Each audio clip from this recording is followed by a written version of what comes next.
I shot that shot in one of my old videos, and G-Man mentioned it the other day in one of my recent videos. And it's shot with top right, but you have to overspin it, and you have to shoot it hard, but not too hard, so, you know, it is a speed timed shot. I don't know how much action I can do, but I mean, if you want to play, I'll play with you. So it can be compared to like a car on ice drifting downhill backwards, and no matter how much you hit the gas and spin the tires forward, it still drifts backwards. And then it gains traction off a dry piece of asphalt and changes direction and starts going forward.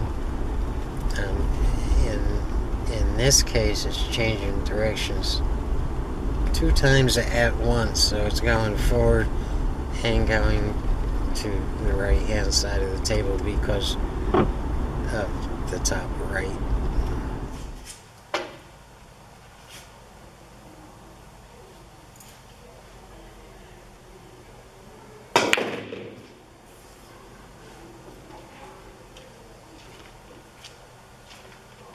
As the cue ball comes back off the rail, the whole time it's spinning forward, and it's got a lot of right-hand English on it, so it gains traction eventually and changes direction to where you need to put the cue ball.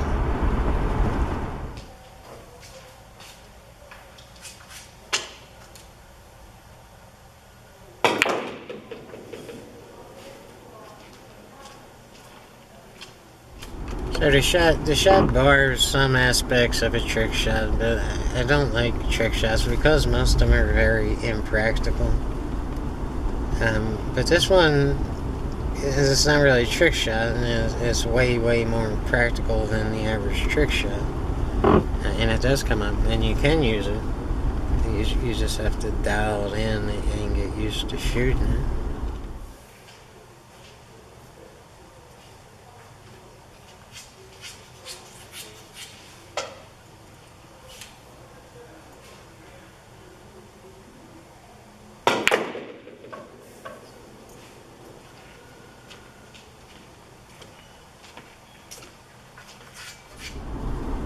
Most people try it and they overhit it, and it just bounces off the rail and doesn't do anything.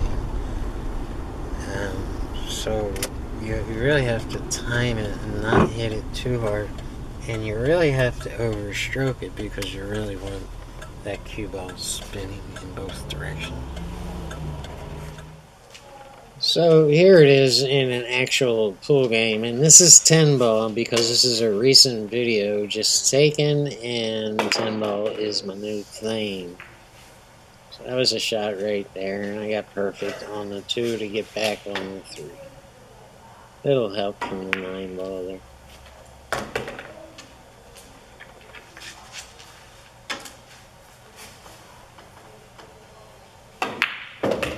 Now, I'm not going to do anything fancy with this 4-ball shot. Just spin a little bit to the right-hand side, and I'm going to take the long shot on the 5.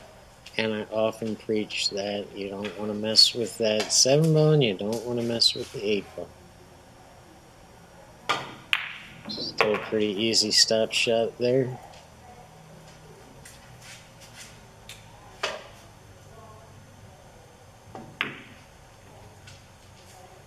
And I got a little bit on the left side of the 7-ball line, so now I'm just drawing into the left-hand side rail to bounce out for the 8.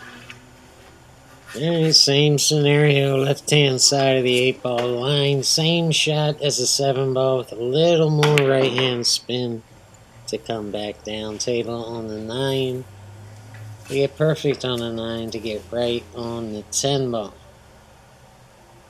And 10-ball's tough, man. That one extra ball makes the table feel way more cluttered, and it just seems like a whole lot more work.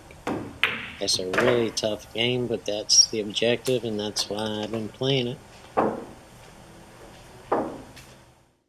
So here's a shot again, and you can see that you can't cheat the pocket. If you try to, thin cut this ball, you're just going to hit the point and you're going to miss the one ball. You might get on the two, but what good is that when you miss the one ball?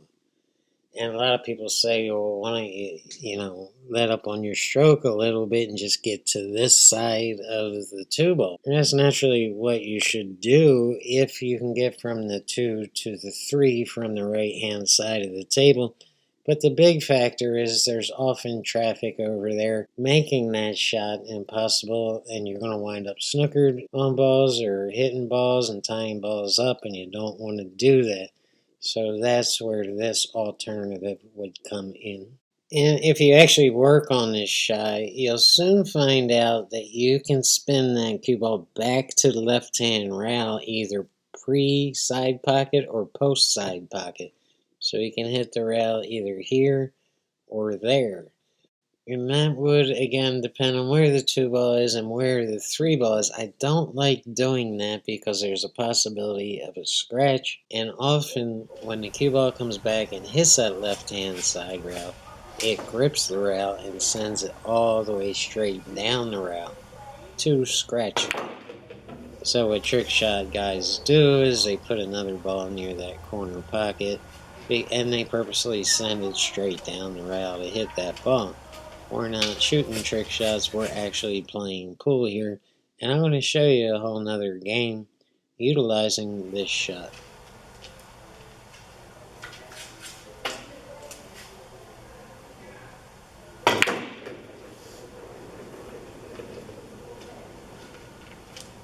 And I'm including this run out here just to keep the people who hate me and the trolls out there smiling and happy. I want to make everybody happy. I will not rest until everyone is happy. Good stroke on that three ball. I'm a little bit long on the four, but it should be okay. What am I doing on the four ball? Just pretty much stopping it. This is a tough shot here. I don't know why I did that, but I did.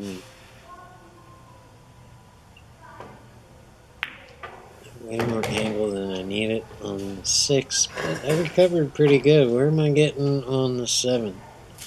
I think it's best to just roll down table a little bit and then get on the right hand side of the 7 ball line. The problem with this rack is this 8 and the 10. A little bit tied up there.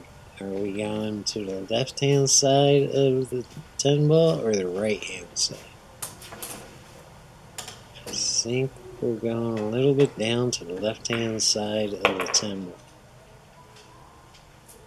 And that was the right choice there. And I've thought about other options on that, but I think that's the right way to do it, and just stun the 7 ball out to get right on the 8 on the left hand side of the 10 ball for a little bit of a touchy shot, a little bit of a cut on this 8 ball. But it gives me the right angle to get right on the 9. The problem we have is we don't get right on the 9. And I think I was more worried about making that 8 ball and cinching it than I was getting right on the 10.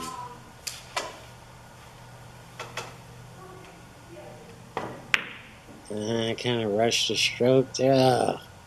Yeah, but look at the shape. Look at the position. That's worth something, right? Give me like a half of a game there. Oh, come on, man.